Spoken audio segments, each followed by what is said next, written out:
Muri Bibiliya mu gitabo cy'intangiriro bavugamo inkuru y'abantu ba mbere Imana yaremye ari Adamu na Eva. Imana ikabatuza mu busitani aho babagaho nta kindi kibazo bafite, nta n'indi mirimo basabwaga gukora kugira ngo babashe kubaho. Adamu na Eva, dukurikije imigani y'irema y'amadini ya Abrahamic religion, Adamu niwe mugabo wa mbere wabayeho nyuma y'aho isi yari imaze kuremwa. Eva akaba umugore wa mbere wabayeho nyuma y'aho isi yari imaze kuremwa. Niko byanditse mu bitabo by'iyobokamana ndetse ni nako twabwiwe. Aba nibo shingiro ry'imyizerere rivuga ko ikiremwa muntu ari umuryango umwe kandi ko abantu bose bakomoka ku basekuruza ba mbere. Uyu mugani kandi ni urufatiro rw'inyigisho zo kugwa k'umuntu n'icyaha cy'umwimerere kiri mu myizerere y'ingenzi mu Bukristo, nubwo idakorerwa mu idini rya Kiyahudi, Judaism cyangwa se Isilamu. Ibisobanuro n'imyizerere yerekeye Adamu na Eva n'inkuru ibazengurutse biratandukanye mu madini n'amatsinda. Adamu na Eva niyo nkuru yamenyekanye cyane ku isi hose kandi izwi n'abantu hafi y'abantu bose batuye ku isi, ndetse abantu batekereza ko cyangwa se bakanizera ko bazi byose kuri Adamu na Eva. Ariko bisa naho ibi atari ko bimeze, kubera ko hafi isi yose ntabwo tuzi neza ubwoko bw'imbuto Adamu na Eva bariye igihe bari muri Edeni maze bagakora icyaha. Dushobora kuba tutabitekerezaho kenshi, ariko umugore wa mbere wa Adamu ashobora kuba atari Eva nk'uko twabibwiwe, ahubwo ari Lilith. Ntabwo mubitekerezaho kenshi, ariko mu myaka 930 Adamu yabayeho ku isi, ashobora kuba atarabyaye abana 3 gusa, ahubwo yarabyaye abana 56, abahungu 33 n'abakobwa 23. Ntabwo tubitekerezaho kenshi, ariko Adamu na Eva bashobora kuba batarashutswe n'inzoka, ahubwo bakaba barashutswe n'ikiremwa gifite amaguru 2 cyari giteye nk'umuntu. Uyu munsi tugiye kuganira cyangwa se tugiye kugaruka ku mugore witwa Lilith. Umugore bivugwa ko ari we wa mbere wa Adamu, ndetse turanacukumbura byose harimo n'impamvu Lilith yavuye mu busitani bwa Edeni. Bikaba bivugwa ko uyu munsi hari umwe mu badayimoni. Ariko se Lilith yaba ari we mugore wa mbere wa Adamu koko?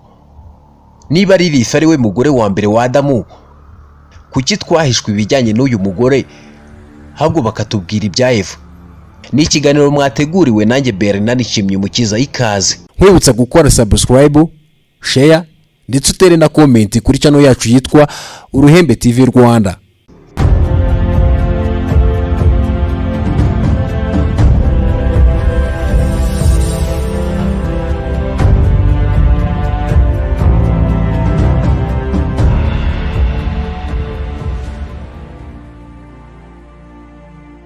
We all have heard of Adam and Eve, who according to the Bible were the first couple of human beings created by God. But an ancient Jewish myth contests that Eve was the first woman. This myth states that before Eve there was another woman, Lilith. You might know Lilith as Adam's real first wife who preceded Eve, but where did the legend of Lilith come from, and what's her real story? If you read the first few chapters of the book of Genesis in the Bible, you'll notice that there are 2 accounts of the creation of human beings that are slightly different. Lilith ni umuntu utavugwaho rumwe cyane mu migenzo y'Abayahudi. Hariho inkuru nyinshi z'inkomoko kuri Lilith, ariko amateka azwi cyane yavuze kuri Lilith nk'umugore wa mbere wa Adamu. Hari Abayahudi benshi bemera ko Lilith ari we mugore wa mbere wa Adamu. Aba rero bizera ko ibitabo by'amadini menshi bya kera ari byo bibitse inkuru turi kuvugaho yuko umugore wa mbere wa Adamu ari Lilith. Ngo noneho uko ibyo bitabo byagiye bisubirwamo cyangwa se bikavugururwa, nibwo iryo zina ryagiye rihishwa.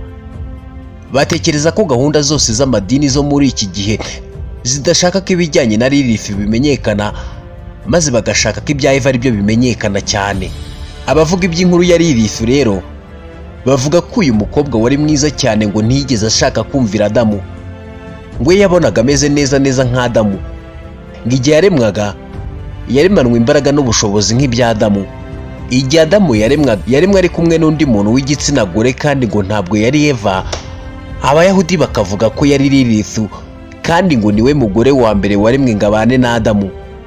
Ibyo byaba bivuze ko Eva atari we mugore wa mbere wa Adamu, ahubwo Eva yaremwe nyuma ndetse aba umugore wa kabiri wa Adamu nyuma ya Lilith.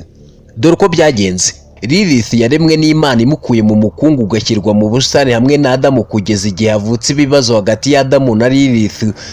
Igihe Adamu yageragezaga gutegeka Lilith, Inkuru imwe ivuga ko Lilith yanze kuryama munsi ya Adamu mu gihe cy'imibonano mpuzabitsina.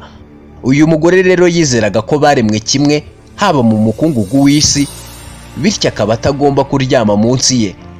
Adamu amaze kubyemera rero, Lilith yahunze ubusitani bwa Edeni kugira ngo abone ubwigenge. Adamu yabwiye Imana ko Lilith yagiye, maze Imana yohereza abamarayika batatu, Senoi, Sansenoi na Samangarefu, kugira ngo bamugarure mu busitani maze akomeze abe umugore wa Adamu. Abo bamarayika rero bamubonye aho yari yihishe kure cyane ya Edeni ku gice cy'umwijima hafi y'inyanja yapfuye, aho kuri iki gihe inyanja tuyita Red Sea. Ibitekerezo bikomeza bivuga ko igihe Lilith yajyaga kwihisha yahuye na Iblisi Mujyara, aho abayahudi bamwita Ismael, maze Iblisi amugira umugore we maze babyarana abana. Ba bamarayika rero batumwe n'Imana ngo bajye kureba Lilith, maze bakamubwira ko batumwe n'Imana ndetse bakamubwira ko bagomba kumusubiza mu busitani maze ngo yongere abe umufasha nanone wa Adamu. Yarabyanze maze bamwinika mu mazi ndetse banica abana be bose yari yarabyaranye na Iblisi. Gusa Lilith yanze gusubira muri Edeni. Mu kwihorera rero bivugwa ko nyuma yo kwanga kumvira umuremyi we, Lilith yahinduwe cyangwa se yabaye umudayimoni, aho uyu munsi afatwa nk'umudayimoni uri mu ishusho y'umugore, aho afite ububasha n'ubushobozi bwo guteza impfu n'indwara ku bana bato. Muri make ni nyirabayazana w'impfu z'impinja zivuka ndetse n'impfu z'abana. Nyuma rero Imana yaremeye Adamu undi mufasha, imukuye mu rubavu rwe ari we Eva. Nibyo Adamu yaje kuremerwa undi mufasha ari we Eva. Eva rero ngo yaremwe nk'umugore udafite byinshi ashoboye ugereranyije n'uko Lilith yari ameze. Abamarayika bamaze kugenda rero, Lilith yagerageje gusubira mu busitani, ariko ageze yamenya ko Adamu yari afite undi mugore babanaga ari we Eva, maze ngo Lilith yamugiriye ishyari kuko yabonaga Adamu na Eva babanye neza muri paradizo. Noneho rero ngo mu kwihorera kwa Lilith yaje mu ishusho y'inzoka ashuka Eva kurya ku rubuto babujijwe kuryaho, maze Eva amaze kuryaho ku rubuto babujijwe kuryaho ashyira Adamu, maze nawe aryaho. Baba bakoze icyaha gutyo maze birukanwa muri Edeni. Ibi rero bisobanuye ko Lilith ari we mugore wa mbere wa Adamu, ntabwo ari Eva nk'uko twabibwiwe cyangwa se byanditse mu bitabo by'iyobokamana. Lilith niwe wabaye umugore wa mbere wa Adamu. Muri Bibiliya mu gitabo cy'Intangiriro igice cya mbere umurongo wa 26 kugera ku wa 27 hagira hati, Imana iravuga iti, turemo umuntu agira ishusho yacu ase natwe, batwara amafi yo mu nyanja n'inyoni n'ibisiga byo mu kirere n'amatungo y'isi yose n'ikiguruka hasi cyose. Imana iri mu muntu ngo agire ishusho yayo, afite ishusho y'Imana niko yamuremye, umugabo n'umugore niko yabaremye. Hati umugabo n'umugore niko yabaremye. Ibi rero birumvikanisha ko Imana yaremye abantu babiri icyarimwe, umugabo n'umugore. Na Bibiliya ya mbere yari yanditse mu Cyongereza yitwa King James Bible cyangwa se The Accepted Version yo mu 1611, nayo ubwayo ivuga ko igihe Imana yaremaga Adamu ntabwo ngo yamuremye wenyine, ahubwo yamuremanye n'undi muntu w'umugore. Sosiyete y'Abayahudi yatangije inkuru z'uko ibijyanye na Adamu na Eva bihishe byinshi cyane tutasobanukiwe. Umunyamateka uzwi cyane wa Kiyahudi Rubishumombari Yochai yanditse igitabo cyamenyekanye cyane cyitwa 70 Hidden Meanings That Were Contained in the World Parish. Iki gitabo kigaruka ku mabanga 70 ataramenyekanye ya Adamu na Eva. Abayahudi rero iyo bavuga iby'iyi nkuru bavuga ko Lilith ari umwe mu mashitani mabi cyane. Bavuga ko igihe abamarayika bicaga abana be yasabye ubushobozi bwo kujya ateza indwara abana bato ziteza impfu. Ibi bivugwa mu gitabo cyitwa Alphabet of Bensira from Eva and Adam kuri page ya 204. Aba rero bavuga ko iby'iyi nkuru ari ukuri. Bavuga ko Bibiliya ya mbere yari yanditse mu Cyongereza yitwa The Accepted Version cyangwa se King James Bible. Mu ntangiriro igice cya mbere umurongo wa 27 hagira hati, Imana iri mu muntu ngo agire ishusho yayo, afite ishusho y'Imana nuko yamuremye, umugabo n'umugore nuko yabaremye. Hati umugabo n'umugore niko yabaremye. Urebye neza ibi bigaragaza ko Adamu ataremwe wenyine, ahubwo yaremanwe n'undi muntu w'igitsina gore, kandi abizera b'idini rya Kiyahudi rya kera bizera ko uwo muntu w'igitsina gore waremanwe na Adamu ari Lilith mwenyewe. Igitabo cya Rab Shimon Bar Yochai cyitwa 70 Hidden Meanings That Were Contained in the World Parish ntabwo kivuga gusa kuri Lilith nk'umugore wa mbere wa Adamu, ahubwo kivuga no ku bindi byinshi bitangaje kandi bitandukanye. Muri icyo gitabo cyari aho yavuze ko Adamu na Eva batashutswe n'inzoka kurya ku mbuto zabujijwe, ahubwo ngo Eva niwe bwite washatse kurya ku rubuto maze arabikora kubera ko ubwenge bwe bwamubwiraga ko naryaho aribwo azashimisha Imana. Ku ruhande rwa Adamu we rero, ngo Adamu yabonye ko ubuzima bwo muri Edeni bworoshye cyane kubera ko icyo yashakaga cyose yahitaga akibona kandi mu buryo bworoshye cyane, maze ahitamo kurya ku rubuto rwabujijwe kugira ngo iyi si yuzuremo ibibazo. Ngo intego ye yari ukwereka Imana ko yaba uwumvira kandi akaba yaba uwicisha bugufi nubwo yaba afite ibibazo byinshi kandi bikomeye. Ikindi bavuga ku nkuru ya Adamu na Eva ni uko ngo niba koko barashutswe ngo maze bakarya ku rubuto rwabujijwe, hataba ari inzoka yabashutse nk'uko twabibwiwe cyangwa se tubibwirwa, ahubwo bavuga ko ikiremwa cyashutse Eva atari ikiremwa kiri muri forume y'inzoka, ahubwo ngo ni ikiremwa cyari gifite amaguru abiri. Noneho nyuma yo gushuka Eva, ngo Imana irakibwira iti kuva uyu munsi uzajya ugendesha inda aho uzajya ujya hose. Ibi bishatse kuvuga ko igihe kiriya kiremwa cyashukaga Eva na Adamu bakarya ku rubuto, icyo kiremwa kitagendeshaga inda ahubwo cyari gifite amaguru cyagendeshaga. Nyuma yo gukora icyaha rero cyo gushuka Eva, gihinduka inzoka ndetse gitangira kugendesha inda no kurya umukungugu. Umunyamateka wa kera cyane wo muri Jerusalem witwa Flavius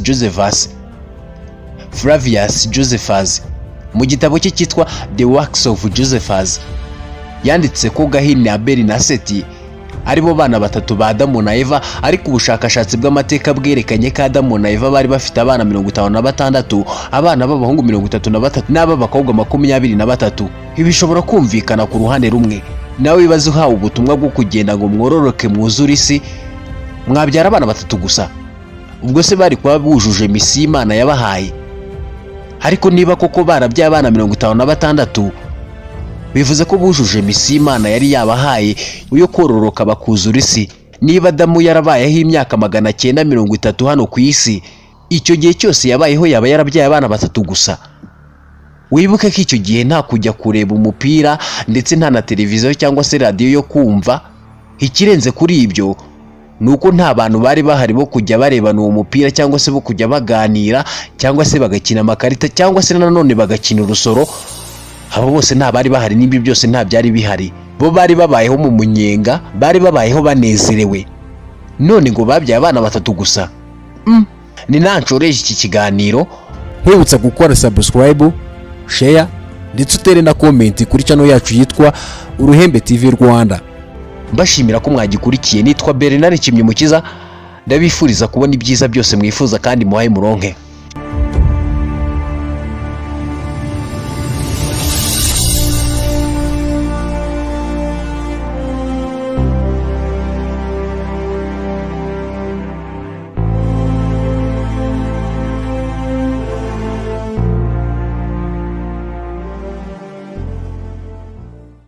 Mbashimira ko mwagikurikiye. Nitwa Bernard Kimyimukiza, ndabifuriza kubona ibyiza byose mwifuza kandi muhaye muronke.